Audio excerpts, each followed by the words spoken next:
खुलुमबाय आं माइनाव बसुमतारी गिबियावनो बर'र नायगिरि नोंथांमोनखौ आंनि चेनेलाव बरायहरबाय लोगोसे गोजोन फुंबिलिनि गाहाम हामलायथि बावहरबाय नोंथांमोननि थाखाय लानानै फैबाय आं गोदान मोनसे रादाब नोंथांमोना भिडिअखौ अननानै जोबजासिम नायलांदो। दिनैनि गिबि रादाबाव दङ बिजनी पुलिस बिफाना नंखाय सना फालांगिरिखौ हमनो हानायखौ मिथिनो मोननाय जादों। पुलिस बिफाननि गोख्रों नाजानायजों बिजनी थानानि पुलिस बिफाना 2 नं सारागाव गामियाव नंखाय सना आरो मबाइल फनखौ जब्द खालामनो हायो।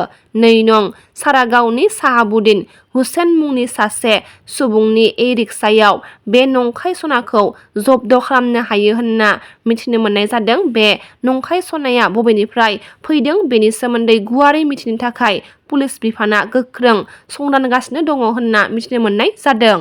बिजनीआव दुलानि दैमानि साखाथियाव गेरुकाबारि लामायाव रिक्सा आरो साखा खबब्रै गारिनि गेजेराव गोब्राब जाब्रबथाय जादों होनना मिथिनो मोननाय जादों। जाहोनाव रिक्सायाव थानाय सुबुंफोरा गासैबो गोब्राब जोखोम जायो होनना मिथिनो मोनदों। गेरुकाबारि लामाथिंजाय फैबाय थानाय रिक्साया AS 2688949 नाम्बारनि साखा खबब्रै गारिजों सौग्रावो।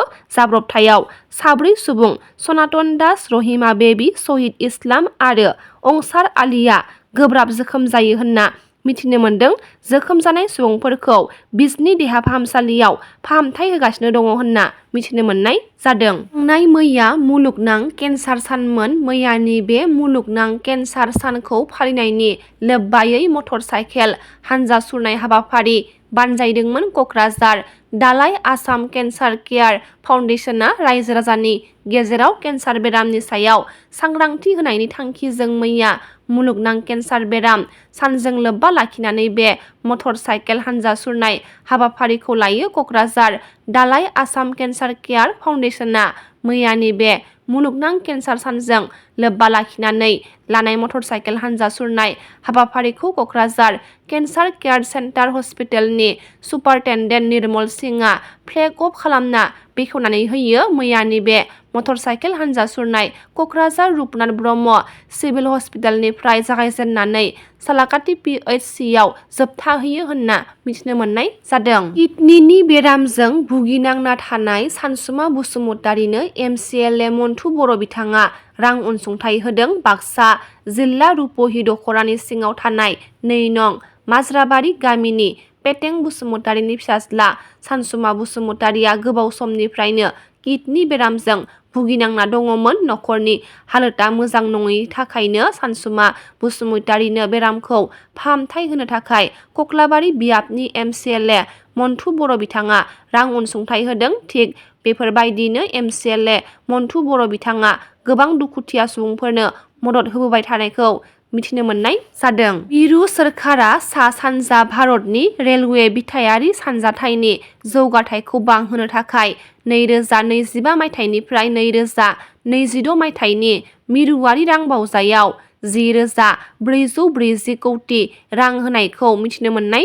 जादों। बेराफारसेथिं फिन आरोबाव गंनै ट्रेनआ गिख्रंथाव सौग्रावलायनायखौ मिथिनो मोननाय जादों। उत्तर प्रदेशनि फैजपुराव फुंनि समाव गंनै मालगारि ट्रेनआ गिख्रंथाव सौग्रावलायनायखौ नुनो मोननाय जादों। मैया फुंनि 4:30 रिंगायाव सुजातपुर आरो रुस्लाबाद रेलवे स्टेशननि गेजेराव मोनसे ट्रेकआवनो गंनै मालगारिया सौग्रावलायनायखौ नुनो मोननाय जादों। आसाम आयेन आफादनि बुंथिगिरि बिस्वजित दैमारी बिथांनि नाजानायाव 7 कौटि रांनि फरायसालि बिल्डिंआ मावफुंजानो थांगासिनो दङ।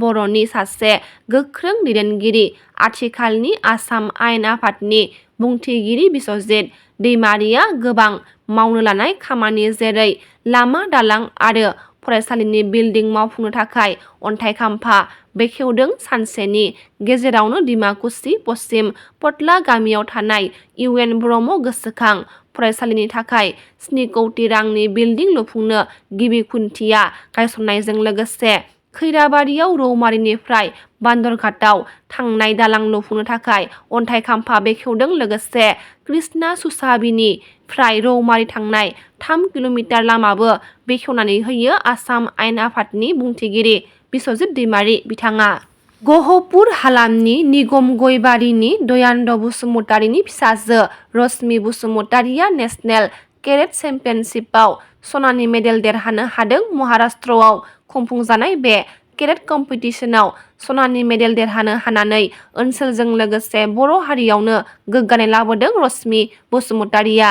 भारत सोरखार, एबसु, इउबिपिअ आरो एनडिएफबि मोनब्रै फेक्सन जथायै बर'नि थामथि बिटिआर गोजोन गोरोबथाया 5 बोसोर आबुं जाबाय। नाथाय आबुं जानायनि उनावबो गसाइगावनि बारग' एनडिएफबिफोरा गावसोरनि मोननांगौ रिहेबिलिटेसनखौ मोनैनि दुखु मोननाय फोरमायनायखौ नुनो मोननाय जादों। तामुलपुर बियाबनि एमएलए जलेन दैमारिनि बानजायनायाव गिबि खेबनि थाखाय नेशनेल थाखोनि भलिबल बादायलायनाय खुंनाया मैयानिफ्राय जागायबाय। मैया मोनसे हाबाफारिनि गेजेरजों तामुलपुर बियाबनि एमएलए जलेन दैमारिया बे नेशनेल थाखोनि एमएलए काप भलिबल टुर्नामेन्टखौ बेखेवनानै होदोंमोन। बेनि उनावनो उत्तर प्रदेश वारियर्स आरो सर्भ क्रीड़ा संगठन बरपेटा भलिबल क्लाबनि गेजेराव गिबि गेलेनायखौ जागायो। आसामनि गुबुन गुबुन भलिबल क्लाबनि अनगायैबो उत्तर प्रदेश आरो पान्जाबनि मोन 8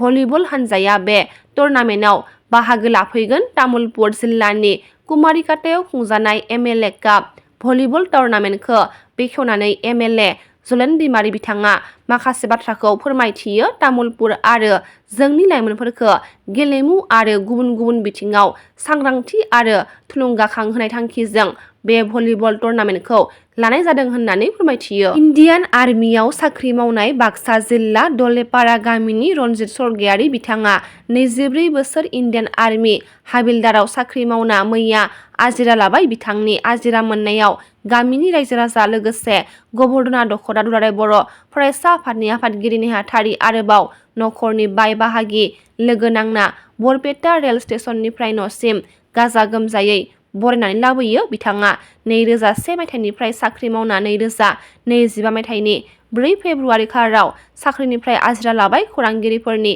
सोंथियाव फोरमायनाय बायदिब्ला इन्डियान आर्मियाव हादोरनि थाखाय गोबां दावहानि गेजेरजों न'फारसे मोनफैनायाव गावखौनो जोबोद गोजोननाय फोरमायथिदों आरो गामिनि रायजो राजा गासैखौबो रंजा बाजा गाजा गोमजा लाबोनायनि थाखाय साबायखर बावदों बिथां रनजित स्वर्गियारिया। दिनैनि रादाबा एसेनोसै। गाबोन फिन गोदान रादाब लानानै लोगो मोनगोन। नोंथांमोना भिडिअखौ जोबजासिम नायब्ला अन्नानै लाइक, शेयार, कमेन्ट लोगोसे साबस्क्राइब खालामनानै होदो। गोजोन्थों।